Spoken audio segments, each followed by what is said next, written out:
বলছি কি পাদু, ছেড়ে দাও। কিরকম ভাবে বসাইছো, আমার সবকিছু ছেড়ে বুড়ে যাচ্ছে। কেন, আমার কিডন্যাপ করবি না? না না না না, ভুল হয়ে গেছে, ছেড়ে দাও। জীবন মরণ এক হয়ে যাচ্ছে। এইভাবে আজকে সারাদিন বসে থাকবি? তোদের আজকে হবে, দাঁড়া, পুলিশ স্টেশনে ফোন করেছি, এক্ষুনি আসছে। পাদু ছেড়ে দাও পাদু, জীবনে কোনোদিন আমি এসব কাজ করবো না, ভদ্র হয়ে যাবো। এখন থেকে আমি বাদামের ব্যবসা করবো। কিসের ব্যবসা করবি? কাঁচা বাদামের ব্যবসা করবো। এইসব কাজ করবো না, আমার পা মা সব ছিঁড়ে যাচ্ছে। হুরি বাবা রে, হুরি মারে, হুরি বাবা, লাগছে, ভীষণ লাগছে। ছেড়ে দাও, আমার ছেড়ে দাও। দেখ কেমন লাগে, আমার সাথে ফাজলামি। বলছি আমি একা তো দোষ করিনি, ওই প্রফেসরও করেছে। প্রফেসর একটু ব্যাটের বাড়ি দাও। না না না না, আমার ছেড়ে দাও। এমনি যে আসনে বসাইছো তাতে আমার পুরো একদম পদ্মাসন হয়ে গেছে। হরে মারে, হরে বাবা রে, হরে বাবা রে, মরে গেলাম রে, মরে গেলাম। ছাড়ো বাদু, ছাড়ো, ছাড়ো ছাড়ো ছাড়ো। ভালো করে দাও, শালা আমারে মার খাওয়ার জন্য এই প্ল্যানিং করেছে। এইভাবে দুইজনে চুপ করে বসে থাক, নড়ার উপায় করেছিস, দুটোরে মাজা ভাঙা বাড়ি দেবো। নড়বো কি করে, উঠতে পারতেছি না। উঠবি কি করে, ওটার জন্য তো বসাইনি। বলছি পাদু, আমি এখন দল পরিবর্তন করতে চাই। দল পরিবর্তন মানে? আমি প্রফেসরের দলের থেকে সরে যেয়ে তোমার দলে আমি অংশগ্রহণ করতে চাই। আমার দলে কোনো বিশ্বাসঘাতক, কোনো চোর চামারের আমি জায়গা রাখি না, বুঝতে পেরেছিস? একবার সুযোগ দাও। সুযোগ তো দেবে দারোগা বাবু, থাম। বলছি পাদু, তোমার যত টাকার দরকার তত টাকা দেওয়ার জন্য আমি রাজি। এইবারের মতন ছেড়ে দাও, আমি এই ইন্ডিয়া থেকে বিদেশে পালিয়ে যাব। তোর জায়গা তো জেলে, তুই কোথায় যাবি? আগে বেল নিয়ে বেরোইছিস, এখন আর কোনো কায়দা হবে না, বুঝতে পারিস? অ্যাটেম্প টু মার্ডার এমন কেস দেবো না তোর উপরে, সারা জীবন তুই একদম চিত হয়ে শুয়ে থাকবি, তাও সূর্যের আলো দেখতে পারবি না। হ্যাঁ বাবা, আমি যদি সূর্যের আলো না দেখতে পারি, তাহলে আমি সূর্য নমস্কার কি করে করবো? এই যে তোরে করাইছি না সূর্য নমস্কার, এটাই চলতে থাকবে। বলছি ভাই, আমি আর এইভাবে বেশিক্ষণ থাকতে পারবো না, আমি কিন্তু কিছু সময়ের ভিতরে বেহুশ হয়ে পড়বো। কেন, আমার গোলাপের ভিতরে ওই কি ক্লোরোফর্ম না কি দিছিস, ওই দেওয়ার সময় মনে ছিল না যে আমার বেহুশ করবি? সত্যি বলছি, আমি আমার বুদ্ধিতে করিনি, এই প্রফেসরের বুদ্ধিতে করেছি। মালটা আমার 10 পেটি দিয়েছে, আর 10 পেটি দেবে বলিছে। সব পেটি মুটি এখন ভিতরে, মনে রাখিস। টাকায় কি সবকিছু খাই রে হারামজাদা? টাকা যখন পেয়েছিস ভারী মস্তি, এখন দেখ কেমন লাগে। বলছি পাদু, একবার ভাবো, তোমায় আমি 50 পেটি দেবো। তোর গোষ্ঠীর নিম গোষ্ঠী দিলে আমি তোর ছাড়ার ভিতর নাই, বুঝতে পেরেছিস? আমার নাম পাদু, যা পয়সা দিয়ে কেনা যায় না। সেটা তো ঠিক বলেছো, পাদ কোনোদিন পয়সা দিয়ে কেনা যায় না। আবার কথা বলেছিস কি মুখ একদম ধুম ধারাম করে বাড়ি দেবো। পাদু স্যার, আপনি চলে আসছেন? এই খুঁজতে খুঁজতে আসলাম। বাবা, খুব সুন্দর কাজ করেছো, এমন আসনে বসিয়েছো বাপের জন্মে পালানোর কোনো অবস্থা থাকবে না। এমনকি এই আসন থেকে উঠার পরে 3 দিন যাবত পায়খানা করতে পারবে না, হাগু করতে পারবে না। আমার তো মনে হচ্ছে আমি সারা জীবনে পারবো না। ঘনশ্যাম বাবু, এই দুটোকে ধরো তো, গাড়িতে উঠাও। বাবা, খুব ভালো কাজ করেছে পাদু। সেদিন বেল নিয়ে গেছিলি প্রফেসর, আজকে দেখ এরপর থেকে তোর আর কোনো বেল হবে না, যাবজ্জীবন তোর কারাদণ্ড। সত্যি পাদু, তুমি খুব ভালো কাজ করেছো, মাল দুটোকে ধরিয়ে দিয়েছো। ওটারে হারামজাদা। বলছি কি, আমারও কি যাবজ্জীবন জেল হবে? হবে মানে হয়ে বসে রয়েছে। বলছি আমি তো ছোট্ট অন্যায় করেছি, তোর সাথে যেই ঘরে সেই হয় চোর, বুঝতে পেরেছিস? ছোট্ট অন্যায় করুক আর বড় অন্যায় করুক, তুইও সমান অপরাধে অপরাধী তো। বলছি দারোগাবাবু, প্রফেসরকে ধরে নিয়ে যান, আমাকে ছেড়ে দিন। বলছি দারোগাবাবু, আপনার জন্য একটা অফার ছিল। কি অফার শুনি? ক্যাশব্যাক অফার নাকি? না স্যার, ফুল টক টাইম অফার। বলে ফেলো। স্যার, আপনাকে 50 পেটি দেবো। তুই যত পেটি দিস, বুঝেছিস, এই আমার মতন অফিসারকে কিনতে পারবি না। 43 বার ট্রান্সফার হয়েছে সততার জন্য। আর আমি তো কোনোদিন বিয়েই করিনি ঘুষ খাবো না বলে, বুঝতে পেরেছিস? তুই কাদের হাতে পড়েছিস? কপাল যখন খারাপ হয় চারিপাশ দিয়ে খারাপ হয়। বলছি দারোগাবাবু উঠান, আর এই পরিস্থিতিতে বসে থাকতে পারতেছি না, আমার অবস্থা টাইট। ওটো, না ধরলে উঠতে পারবো না। ওটরে হারামকে পেললে, তাড়াতাড়ি ওঠ, চল। বলছি একটু সময় বসতে দাও, পুরো পা একদম জিজি ধরে গেছে। চল, স্টেশনে গিয়ে বসবি, সারা জীবন তো ওই কাজ। এখন থেকে ওখানে গিয়ে প্যাকেট বানাবি, ঠোঙা মুড়ি, ঝালমুড়ির ঠোঙা বানাবি। বুঝিস না কেন? আমারও একই কেস ধরে উঠতে হবে। বলছি কি, ব্যাট দেখতে বাড়ি যাবো, দেখবি পট করে উঠে পড়বি। না, বাড়ির দরকার নেই, আমি উঠছি। বলছি দারোগা বাবু, আমার পিছন দিয়ে রক্ত বেরোচ্ছে নাকি একটু দেখেন তো। রক্ত বেরোক আর যা বেরোক, তোকে এখন হাজতে পুরাচ্ছি, চল। কেন যে শুধু পাদুরে কিডন্যাপ করতে গেলাম, এখন জীবন আমার পুরো শেষ। বলছি দারোগা বাবু, বাঁচার কি কোনো উপায় নেই? আছে, এখনো ভদ্র হয়ে যা, জেলে গিয়ে সৎভাবে ব্যবহার কর। 10 বছর পরে দেখা যাক তোকে বের করা যায় কিনা। 10 বছর? হারামজাদা, তুই যে পাপ করেছিস, তোকে তো 33 বছরও ছাড়া উচিত না। এই কেন করেছে? বলছি দারোগা বাবু, আমার সাজা কতদিনের হবে? তোর কমসে কম 43 বছর। বলছি আমার বেশি কেন? আমি তো অল্প অন্যায় করেছি। চোরের থেকে চুরি করতে যে সাহায্য করে তার অপরাধ বেশি, বুঝতে পেরেছিস? তুই পাদুকে ধরিয়ে দিয়ে পাদুর জীবনের সাথে খেলা করেছিস, তাই তোর সব থেকে বেশি বড় অন্যায়। তোকে 43 বছরের জেল দেওয়া হবে। এই মরিছে, তাহলে বিয়েটা কবে করবো? তোর সে আশায় কেতায় আগুন। মানে আমার জন্ম জেলেই যাবে? তাই না, তাই কি হারামজাদা? হে বাবা পাদু, তুই আমার বাঁচা রে, তুই আমার বাঁচা। আমি আর কোনোদিন এসব কাজ করবো না। তোকে কোনো ছাড়াছাড়ি নাই, আমার তাতে ফাদলামো। হে বাবা, এত বড় সাজা হবে আমি জানলি তো কোনদিন করতাম না। অনশন বাবু, দুটোকে ধরে নিয়ে আসো। বলছি স্যার, টেনশন নেবেন না, গাড়ি অব্দি আমি উঠাই দিয়ে এসছি। আচ্ছা পাদু, বিকালে দেখা করো কিন্তু। দেখি স্যার, আজকে বাড়ি যাই কি কালকে বাড়ি যাই। কেন, তুমি এখন কোথায় যাবা? আমি এখন হোস্টেলে যাবো, সব লোক টেনশনে আছে, আমার কি হলো কি না হলো। একটা ফোনও তো করে দিতে পারো। এই তো একটু বলে করবো। চল ওঠ, তাড়াতাড়ি ওঠ। আর একটু সময় বসতে দাও, মজা লেগে গেছে। বললাম না, এখন থেকে বসারই কাজ, ওঠ। পারতেও পারতিস না রে ভালো করে। তাহলে পাদু এখন আসি। আচ্ছা স্যার। কে রে এবার পুঙ্গায় গুঁতো দিল, এমনি পুঙ্গা দিয়ে রক্ত বেরোচ্ছে। উরি বাবারে, আমার পোঙায় কি আবার গুতা দিল? বলছি পাদু, তুমি এদের ধরলে কি করে? ও স্যার, পরে একদিন বলবানি। আচ্ছা, আসি তাহলে। আচ্ছা, যাই দেখি, বাস ধরে চলে যাই। বলছি এবার বলো তোমাদের সমস্যাটা কি? সত্যি কথা বলবো না মিথ্যে কথা বলবো? এমএলএর সামনে সবসময় সত্যি কথাই বলবে। কথাটা হচ্ছে গিয়ে, এক গ্রামে আমরা ক্যাম্পিং করতে গেছিলাম। ক্যাম্পিং মানে? মিথ্যে কথা বলেছি।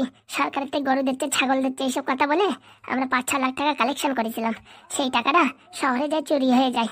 সেই টাকাটা গ্রামবাসীদের ফেরত দেওয়ার জন্য পাদু, আমার মোটামুটি স্বামী, হাগু, ফুটো, ঝ্যাবনা এরা সবাই মিলে আমাদেরকে এখন গ্রামে গ্রামে কাজে পাঠাচ্ছে।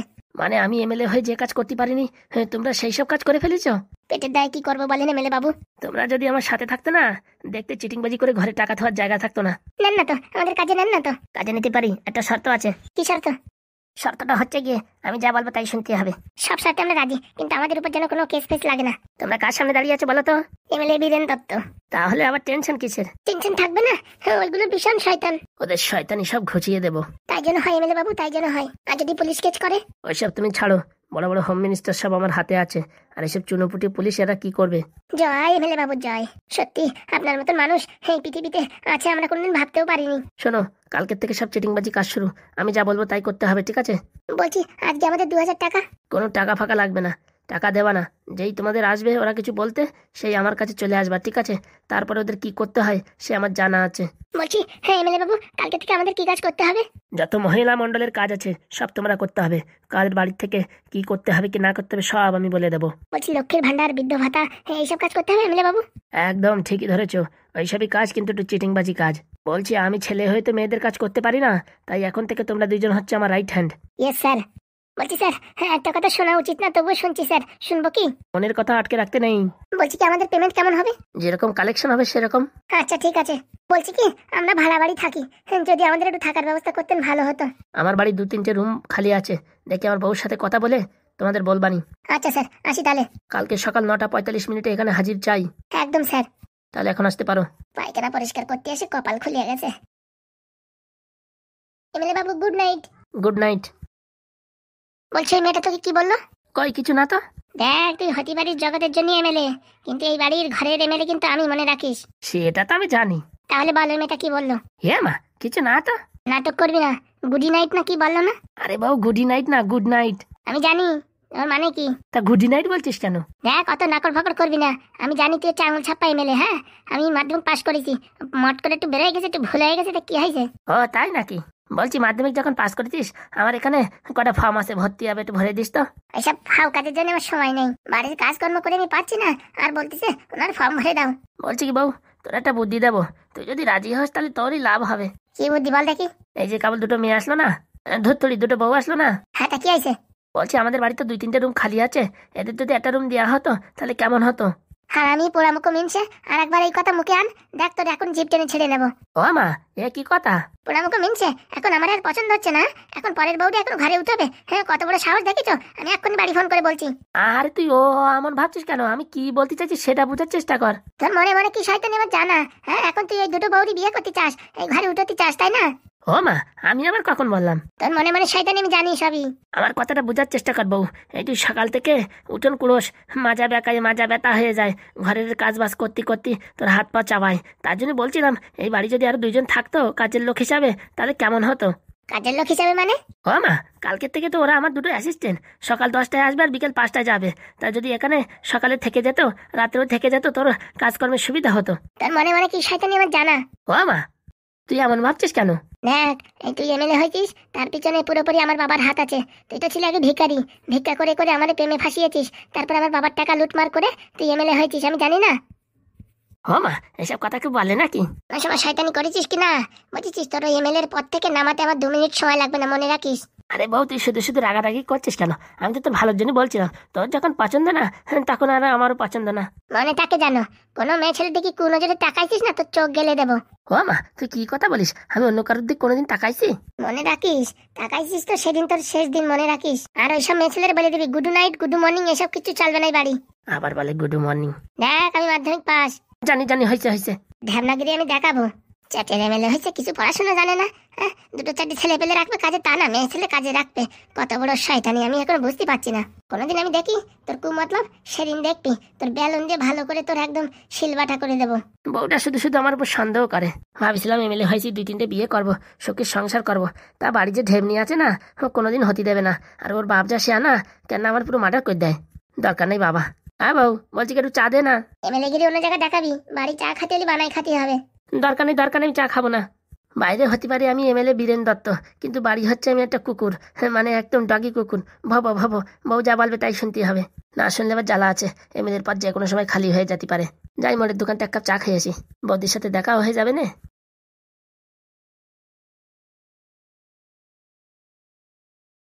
বলছি কাকা বাবু, আপনার এখানে থাকেন, আমি একটু চা বানিয়ে নিয়ে আসি। আচ্ছা, একটু মিষ্টি বেশি দিও। আচ্ছা ঠিক আছে। বলছি 1 কাপ বেশি বানায়ও, পাদু ভাইপো চলে আসবে কিন্তু। কি করে বুঝলে? সব আমার ওয়াইফাই কানেকশনের জানা যায়। ঠিক আছে, আসলে তো ভালোই হয়। আসবে মানে চলে আসে মনে করো। ফোন করেছিল বলনি? ভাবিছি তোমার সারপ্রাইজ দেব। কি বলছো, জামাই ফেরত আসছে? বলেছি না তোমার জামাই একটা অ্যাটেম বম, ওরা আটকায় রাখা অত সোজা না। আমি এক্ষুনি মালাই মেরে চা আনছি। আনো তাড়াতাড়ি আনো। আমার জানু আসছে, খুব ভালো করে চা বানাবো, যেন চা খেয়ে একদম সব থাকার কষ্ট দূর হয়ে যায়। বলছি কি হাগুকে দেখছি না যে? বলছি তোমার বিয়াই? হ্যাঁ। তোমার বিয়ের কয়েলের তার পুড়িয়ে গেছে। মানে? হ্যালো কোম্পানিতে জয়েন হয়েছে। মানে আমার বিয়ানির সাথে কথা বলছে? একদম। বলছে কি ফুটো, তোমার কাছে আমি নিজের মনে করে বলছি, আমার বিয়ে করা কি ঠিক হবে? ঠিক হবে মানে? কিপটেমি করে সারা জীবন তো টাকা বাঁচাইছো, ঘরের পিছনে খরচা করনি, তো টাকা পয়সা করবা কি? বিয়ে করো, একটু ঘুরতে যাও, সুইজারল্যান্ড, দার্জিলিং, নেপাল, ভুটান, আসাম, সিকিম। তো হয়েছে, একটু ধারে ধারে বললি হয় না? বলছি কি স্যার, এত পয়সা বাঁচাই করবেন কি? হ্যাঁ, গরিবদের কিছু দান করে দেবেন। আর পয়সা কোথায়, কিছু টাকা জমিয়েছি মেয়ের বিয়ের জন্য, আর এখন ভাবছি জামাইটাকে ভালো একটা কলেজে ভর্তি করব। ও জামাই নিয়ে কোনো টেনশন নাই, আমরা সব সেটেলমেন্ট করে নেবানি। ঠিক বলছো? ঠিক মানে জামাই নিয়ে কোনো টেনশন নাই, তুমি টাকা পয়সা খরচা করো, বিয়ে একটা করো, বুঝছো? ভারী জ্বর কি হবে, লাস্টিং করবে না। কি যে বলো ফুটোদা, লাস্টিং করবে না মানে? যা টাকা পয়সা আছে তার আবার লাস্টিং করবে না? তাহলে একটা রিস্ক নিয়েই পেলাই। বিয়ে সারাদিন ফোনে এত কথা বলে দেখে আমার ভালো লাগে না, মনে হয় কি আমিও বলি। হ্যাঁ, বিয়ে গু খাচ্ছে, তুমিও খাও। কিছু বললে নাকি বাবা? না না। কি হলো, আমার অজান্তে কি কথাবার্তা হচ্ছে? বিয়ে তোমার কথাই হচ্ছিল। বলছি কথা হয়েছে। ফুটো তুই না সত্যি, আমি কোথায় কথা বলছিলাম? আমার তো এই আমেশা লাগিয়েছে, তাই ঘন ঘন পেট কামড় দিচ্ছে, তাই ভাবলাম কি ঘরে আর আসবো কিছুর জন্য, বাইরেই ছিলাম। এই যাচ্ছি আসছি, বুঝতে পেরেছিস? হ্যাঁ, তার জন্যই। সে তো আমি জানি তোমার কি আমেশায় ধরিছে। কি আমেশায় ধরিছে মানে? রক্ত আমেশা। রক্ত হামেশা শুনেছি নাকি ভীষণ কষ্টদায়ক। আর বলবেন না বিয়াই, কষ্ট কম না, ভারী কষ্ট হচ্ছে।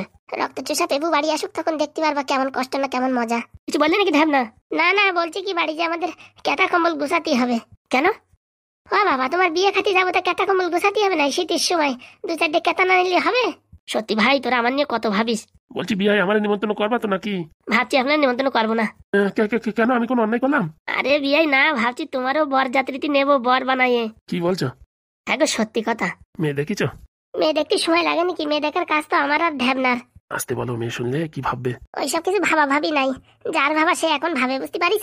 দেখো না হাগুদার অবস্থা, বন্ধু বান্ধব সব ভুলে গেছে, শুধু হ্যালো কোম্পানিতে ধরিছে। দুঃখের যন্ত্রণায় আমাদের বেদনায় প্রাণটা ছটফট করছে। কি বলছিস ঢ্যাবনা, উল্টো পাল্টা কথা? ঠিকই বলিছে, ছেলেরা হারাই গেছে, কোনো দুঃখ হাউতাস নাই তোমার। কেন একটু ওকে কান্না করি নাই? ও তো লোক দেখানো কাজ। দেখেছিস ফুটো, এরকম কথা বলতে পারলি তুই? তুমি তো ওই কালোমতির আলোয় পাগল হয়ে গেছো। কালোমতির আলোয় মানে? বলছি হাগুদার ঘটনাটা খুলে বলবো নাকি বেআই মশাই দি? না রে, ওইসব হাবিজাবি কথাকে বলে। কি হয়েছে? ও না, ও এক সিক্রেট ঘটনা পরে বলবানি এক সময়। আরে বলো না, বলো বিয়ে বলো, নাহলে এবার রাত্রি ঘুম হবে না। আরে বিয়ে সামান্য কিছু না, হ্যাঁ মেয়ে দেখতে গেছিলাম অন্য একজনের জন্য, তা হঠাৎ করে আমার পছন্দ হয়ে গেছে। ও মা, কি কথা বলো? তা শোনো, মেয়েটা কার জন্য দেখতে গেছিল? কার জন্য দেখতে গেছিলে? আরে ওই আমার একটা বন্ধু। সত্যি বন্ধু তো? একটা ঢাবনা বেলনের বাড়ি খাবি কিন্তু। ও এইটুকু ব্যাপার, আমি তো ভাবছি অন্য কথা। না না বিয়াই, তোমার জন্য এই সপ্তাহের ভিতর সেট করে তারপর দুটো মণ্ডপ একসাথে উঠেই দেবানি। বলছি আমার দেবে তুমি? কি যে বলো, আমরা যতক্ষণ আছি ততক্ষণ মেয়ে দেবে, বুঝতে পারিস? তা মনে হচ্ছে বেশি দিন আর টেকতে পারবো না রে। কেন? সময় আসলে দেখে নিও। তোমাদের এইসব আকার ইঙ্গিতের কথাবার্তা আমি বেশি বুঝতে পারি না, বুঝতে পারিস? ও আপনিও পারবেনও না। বাবা, পাদু বাবা তুই এসে গেছিস? আয় ভাই আয়। বলছি বাবা, তোর কোনো কষ্ট হয়নি তো? কষ্ট হবে কিসের জন্য, বিরাট আরাম পাইছে। পাদু উত্তর দিলি না যে? 2 দিন না খেয়ে শুয়েছিলাম অজ্ঞান হয়ে, তো কষ্ট হয় না? ওইসব এখন বুঝবে না তোর বাবা। এরকম কথা বলছিস কেন রে ফুটো? বলছি বাবা, তোমার বিয়ে কবে? বিয়ে তো করার ইচ্ছে ছিল 2-4 দিনের ভিতরে, কিন্তু এখন একটু লেট করে দিচ্ছি। কেন? এই তোর সঙ্গে এরকম ঘটনাটা হলো তো তার জন্য। না না, কোনো দরকার নেই, যে তারিখে বিয়ে আছে সেই তারিখেই করো। বলছি পাদু ভাইপো, তুই কি রাগ করেছিস? না না, আমি রাগ করবো কেন?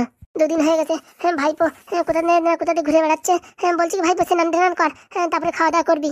ও নিয়ে কোনো সমস্যা নেই, আমি আসার সময় খেয়ে নিয়েছি। পাদু, তুমি কোথায় চলে গিয়েছিলে গো? তোমার দুঃখের যন্ত্রণায় আমার জীবন তো পুরো অসহায় হয়ে গিয়েছিল। না না, আমার কিচ্ছু হয়নি, আমি ভালো আছি। পাদুর কিচ্ছু হবে না, আগের থেকে বলে দিয়েছি। কোনো কষ্ট হয়নি তো? না না, আমার আবার কিসের কষ্ট, আমার লোহার শরীর। ওরকম বলো না গো, তাড়াতাড়ি স্নান টান করে আসো, আমি তোমার জন্য ভাত বাড়ছি। আচ্ছা। আমার পাদু ফিরিয়ে আসছে। বলছি ভাইপো যা স্নান টান করে আয়। বলছি বাবা, কি করে কি হলো কিছু বুঝতে পারলাম না। সে অনেক ঘটনা পরে বলবো। বলছি তা ওই যে প্রফেসরের দিছিস ঢাক মতন, এমন মার মেরেছি না ব্যাট দিয়ে, আর যে আসলে মোটামুটি বসায় রাখিছি, 7 জীবন বসতে পারবে না। আর আরেকটা মাল যে কিডন্যাপ করেছিল তারেও দিয়েছি ভালো করে, আর সব দারোগা বাবুর হাতে তুলে দিয়েছি। ওদের যাবজ্জীবন জেল হবে এখন। ভালো কাজ করেছিস। হারামজাদা গুলোরে বেলুন দিয়ে বাড়ানোর দরকার ছিল, তার থেকে কম দিনই কাকা বেশি দিয়েছি। বাবা সত্যি তোমার সাহস আছে বললে হবে না, আমার যদি কিডন্যাপ করতো না, আমার তো আঠো ফিল করে মারা যেতাম। আপনারা তো আগেই বলেছি, পাদুর কাছে এসব কোনো ব্যাপার না। এর আগে 1-2 কিডন্যাপ হয়েছে, বুঝতে পারিছেন? তাই তো দেখলাম। এরা যে কিডন্যাপ করবে সে বিপদে পড়বে। আচ্ছা কাকা, আমি স্নান করে আসি। হ্যাঁ হ্যাঁ, দেখো রান্নাঘরের পাশে বাথরুম আছে, ওখানে যাও। আচ্ছা। বলছি বাবা, তুই কি আমার উপর রাগ করেছিস? না না। তাহলে সবার সঙ্গে কথা বলছিস, আমার সঙ্গে কথা বলছিস না যে?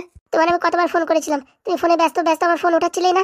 আরে বাবা, ওই একটু হাগু করতে বসলাম তো, তখন কোম্পানির ফোন আইছিল, তাই কি বলছিল নতুন নতুন অফার আছে। দেখো বাবা, আমি সবাই টুপি পরাই, ঠিক আছে? তুমি আমার টুপি পরানোর চেষ্টা করো না। আসল কথা তো বাবা, ওই নতুন নাম্বার দেখে আমি ভয় পাচ্ছিলাম, উঠাইনি। হয়েছে থাক, আমার দুঃখের যন্ত্রণা আমি পাচ্ছি না, উনি ফোনে কথা বলেই যাচ্ছে। আর কি বলবো, ভাল লাগে না। বললাম না, হাগুদারে ধরিছে হ্যালো কোম্পানিতে। আরে ভাই, তখন এমন একটা ইম্পর্টেন্ট কথা চলতেছিল, আরে মোটামুটি নাম্বার সেভ করা নাই তো, আমি ভাবছি কার নাম্বার পরে ফোন করবে না, তা পরে ফোন করছি সুইচ অফ। হাগুদা, একটু মাথায় বুদ্ধিটা একটু কাজে লাগাও। ছেলেরা আজকে কত কষ্ট পাইছে, ছাড়াতে সবার আগে তোমার ফোন করেছে, আর তুমি ফোনে ব্যস্ত, তার রাগ হবে না? হ্যাঁ, এখন আমি তো ভাই বুঝতে পারি নাই, এর জন্য একটু হ্যালো কোম্পানি কমাও। আগে কে কি ফোন করে একটু উঠাই দেখো। এনার অবস্থা আর যারা পাবজি প্লেয়ার সেম অবস্থা, দুইজনেই ফোন তোলে না। আর মাত্র কদিন, 1 সপ্তাহের ভিতরে বিয়ে হয়ে গেলি, তখন কি আর ফোনে কথা বলবে না? না তখন কানে কথা বলবে না। ভাবনা ফাজলামি করিস না, ঠিকই বলিস। বলছি কি, সবাই তাহলে রেডি হয়ে যাও, হাত পা ধুয়ে টিয়ে আসো, আর মোটামুটি ভাত সব হয়ে গেছে, এখন বসে পড়লি হয় খেতে। দাও, পেটে ইন্দুর দৌড়াচ্ছে। বসে পড়ো বাবা, বসে পড়ো। আগদার উপর আমার রাগ হচ্ছে। কেন রে ভাই? কিছু না, পরে বলবানি, বসো। তুমি আর আগের মতন নাই। যখন একটা মোটামুটি তোমার প্রেম ভালোবাসা জাগে, তখন তুমি সব মানুষই ভুলে যাও, আর যখন বিপদে পড়ো তখন ফুটো ঢেপ না, কই রে কই। এইবার যদি আমাদের সাথে এরকম ব্যবহার হয় না, আমরা আর কোনোদিন আসবো না, ফিরে মনে রাখো। আমি জানি তোরা আমার এত ভালোবাসিস, আমার ছেড়ে কোথাও যেতে পারবি না। দেখে রে এইবার সত্যিকারে বলে দিলাম, ও সে আমার জানা আছে। আমেশা হয়েছে, একটু কি বললো, আমেশা হয়েছে, ঘন ঘন পায়খানায় যাচ্ছে। এখন তো ক্লিয়ার হয়ে গেল, তুমি ফোনে কথা বলছিলে তো সত্যি করে বলো না তো, মিথ্যে কথা বলো কেন? আরে বাবা, এত লোকের সামনে বলা যায়, বুঝিস না তোরা? কি যে বলো বিয়াই, বলা যায় না মানে? ওই দেখো ফুটুদা, হাগুদার ফোনে ভাইব্রেশন হচ্ছে। উঠো ফোন উঠাও। না আমি এখন আর ফোন টোন উঠাবো না। উঠাও না, তোমার সাজনী ফোন করেছে, উঠাও। আরে বলছি বিয়াই, উঠাই ফেলো, কি বলে দেখো। উঠাবো বলছো? উঠো। আচ্ছা, আমি পট করে আসতেছি। হ্যাঁ, দেখিস লজ্জা শরম নাই, দেখিস? সত্যি কথা রে, মোচা কলেজারে ধরিস, তার জীবন পুরো আলকাতরা হয়ে যাবে। আলকাতরা না, ফিনাইল হয়ে যাবে পুরো সাপ। বলছি তোমার হাত পা ধুয়ে আসো, হ্যাঁ খাতি বসো। হ্যাঁ ঠিক আছে। বলছি বাবা কই? তোর বাবার ওই আমেশায় চাপ দিছে মানে? যাইয়ে দেখ তোর বাপ বাইরে কি করতেছে। দাঁড়াও, আজকে হয়েছে।